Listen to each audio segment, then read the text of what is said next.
Tapping in. Are we live? Well, definitely. Let's start at the top, right? Which is approaching flirting, social flirting in 2021. This is a conversation that we had. I said I was out this weekend, and I went out with my younger sister, my cousin, and I was just watching how they're engaging with the world. Watching people come talk to them, trying to flirt with them, watching them try to talk with people. And it just brought me to just look at how much that has changed over time, especially like now in 2021, what it really looks like to be able to go out and talk with people. Now, I know you are a man of the cloth, right? So this doesn't really apply to you, but it can apply.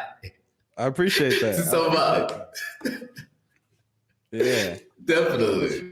But you're right though. It's so different than even when like we were formulating our ideas of what it would be like to be single and independent. As we were kids in high school, we didn't know that Tinder was going to take off and Bumble and Hinge, right? We didn't know that there was going to be such a shift to focus on how women view dating. And so there's a lot of guys that in that were moving a little crazy and got caught left out there hanging. You know what I'm saying? We grew up in a very vast and changing environment. So when it comes to approaching women, I think it depends on. I think my first advice would be sparingly and thoughtfully would be where I start. The advice that I was giving my younger cousins is just to say that you need to understand that women are constantly getting approached. It doesn't matter where they're getting advances to them consistently. Now, granted, there are certain environments where it would make a lot of sense to be able to be the one that approaches, but in more cases than not, taking the assumption that this person doesn't want to be approached is the best approach to take. But then that opens up the question of how do you then engage in casual social flirtations? Which my advice is just make yourself somebody that people will want to be able to come talk to, that whatever sex you're trying to attract, you make yourself presentable in a way where they will be the ones that can approach you. You said a lot right there. You said a lot. I think there's some gems in there, right? One of them is like, be aware of your environment. And even before that, right, what you were saying is hearing what women are saying. We're hearing a lot of women say they feel uncomfortable with not only the frequency, but also the manner in which they're being approached. So take that into account. Right. Also, that environment, make sure that the environment not only is one where you feel comfortable and you feel safe, but that she might feel comfortable and you feel safe. Basically, all of that to say that clearly we're hearing that women have to think a lot about their safety. So make sure you're thinking at least as much about that before you approach a woman. And the last point that I wanted to touch on that you made was like, let them come to you. Right. You know what I'm saying? Or create an environment. Let me take it where I really want to take it. Create an environment where the type of person that you want to attract can gravitate towards you. And I would encourage people to broaden that beyond like trying to attract a potential sexual interaction, right? Try and create a vibe, a aura, environment that attracts the type of person that you want to kick it with, that you want to converse with. And hopefully somewhere in that group is somebody that y'all mutually have some other type of chemistry with. Yeah, and that also goes into the type of hobbies that a person chooses to take, right? Is like you say, immerse yourself in the things that you like to do and open yourself to the universe of the people that are within that. And from there, making connections is a lot easier. I just don't necessarily fully agree with the old school approach of hey miss, grabbing arms and whatnot. Things are entirely too unsafe right now, and I don't think that. I think taking the step to just understand that safety is paramount to this, especially when we're speaking about women, right? Safety is paramount to that, and then like you say, create a space where they can feel safe and enjoy themselves. Yeah, for sure. And to each individual person, create a space where you're comfortable, right? Don't always be the space where you feel comfortable, or the space that you're trying to put yourself in romantically, sexually, shouldn't be the one that is prescribed to you via like what you see on social media, what you see in movies. Like, you don't have to like all of the stuff that you see and watch, and that is yeah, it's what we're told we're supposed to like go do and expect to perform like out in the world, right? Even to, and we're getting in deeper territory now, but like there's a difference between even what you might fantasize about or what you might pursue when you get a little freaky in your zone, and what you really want to have happen to you, right? And these are all different things that you can explore, talk to with a partner. And since there's so much, I would hope that the bottom line that people are getting is like, slow down, think about all these different elements of engaging with people, think about all the different elements beyond sexually that you can engage with people. Take a chill pill and then explore. You know what I'm saying? If we're going to be completely vulnerable, right, and use this space as a space of vulnerability and openness, what would you say are some of the things you had to unlearn? What are some things that you had to unlearn about your engagement with the opposite sex that now you think back on it, you're just like, man, I'm that not necessarily something that you've done, but what is something that you've unlearned?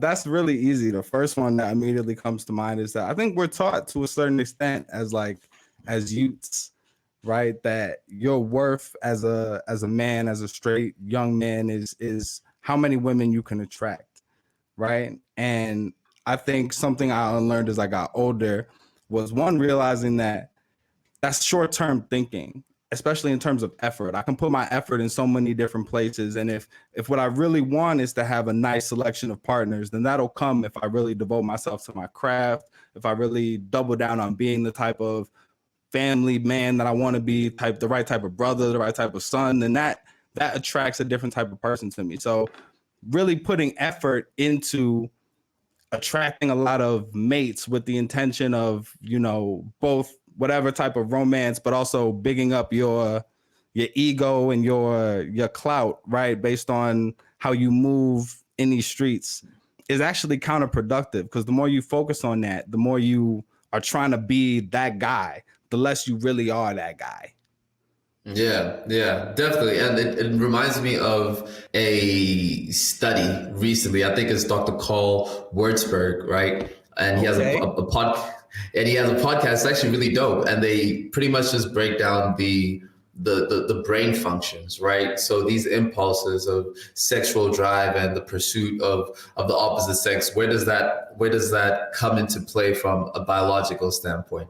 And it's just a breakdown that your dopamine levels rise by twofold over the baseline in the act of pursuing sex and in the act of having sex. So when you understand the relationship between how dopamine engages with the, like you say, this drive to want to just accumulate as many mates as possible, that's a high. Like, you need to understand that that is a high, right?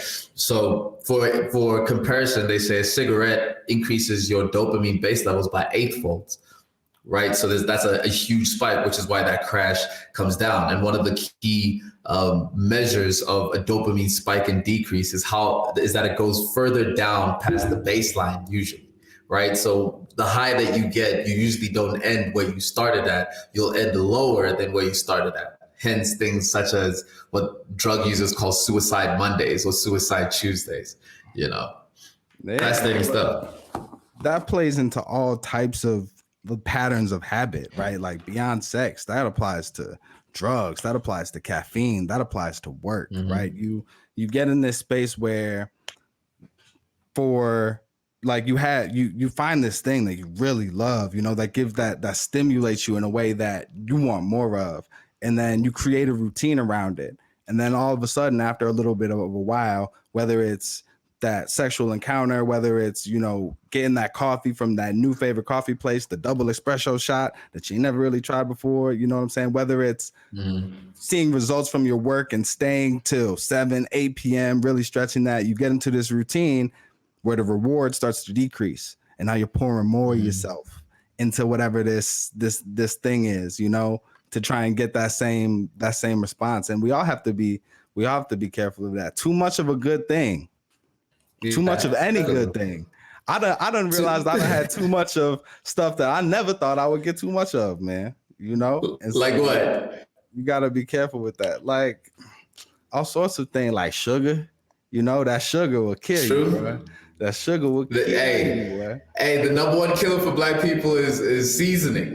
like Dave Chappelle said, it's the seasoning. But it's real though. Like understanding the connection of dopamines. That's been a personal journey that I've been on. Just fascinated by what are the underlying chemical and neurological impulses that lead us into doing what it is that we do. Like I think the book is called The Science of Sin, right? Science of Sin. And it just kind of breaks down things like, and I think we've definitely covered this over one of our older episodes for sure, but just those impulses, where they come from, and everything relates back to dopamine dealing.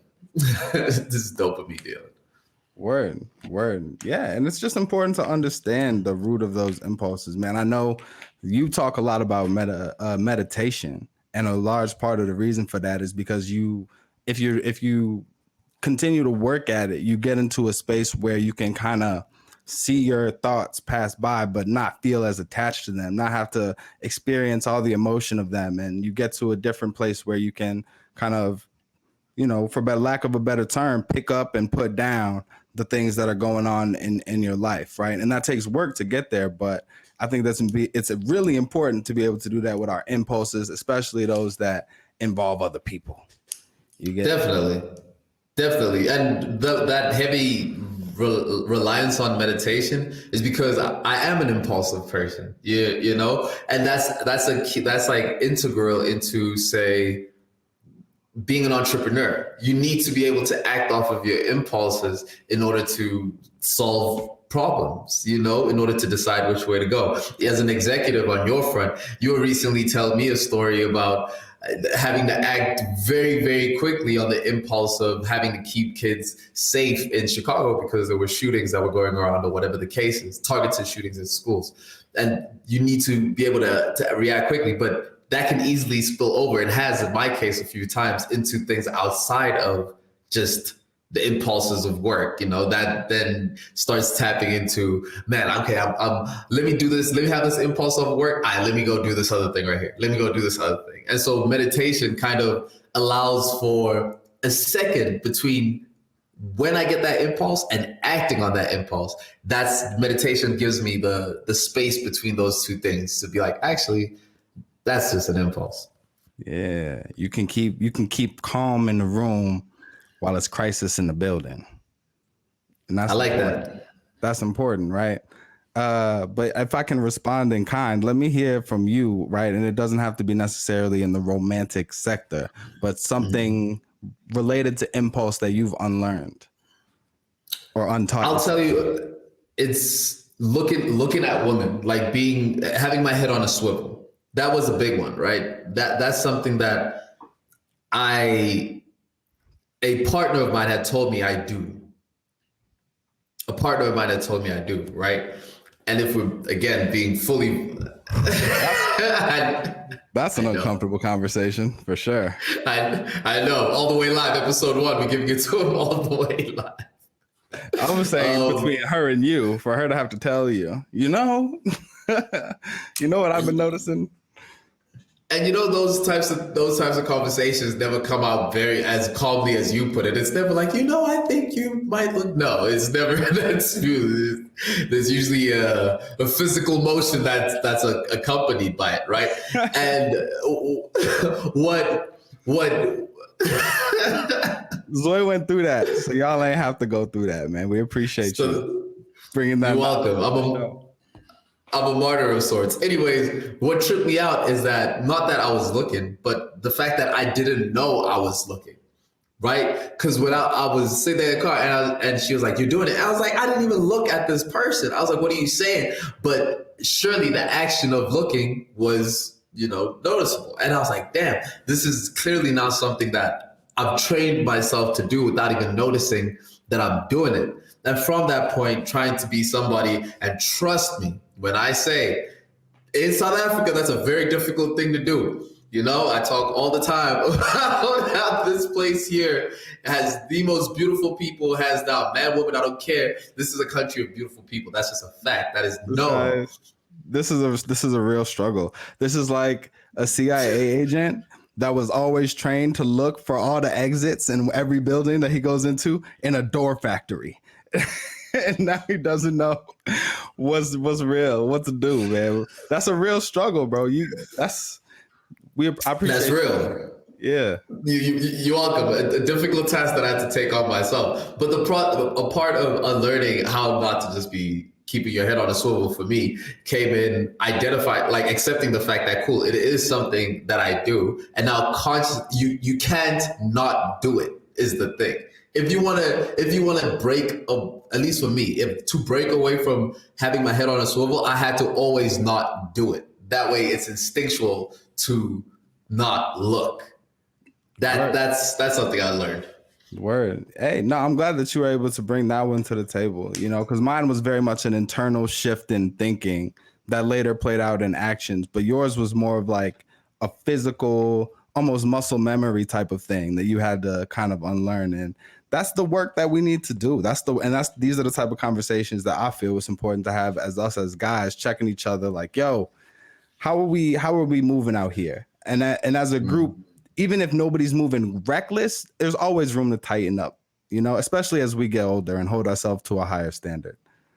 Yeah. I feel like you're about to use me as an example. So you've contributed enough, yo. I appreciate it. Am I giving them too much tea? Yeah, no, not too much. The right amount. The vulnerable are powerful, and you've exercised your power today.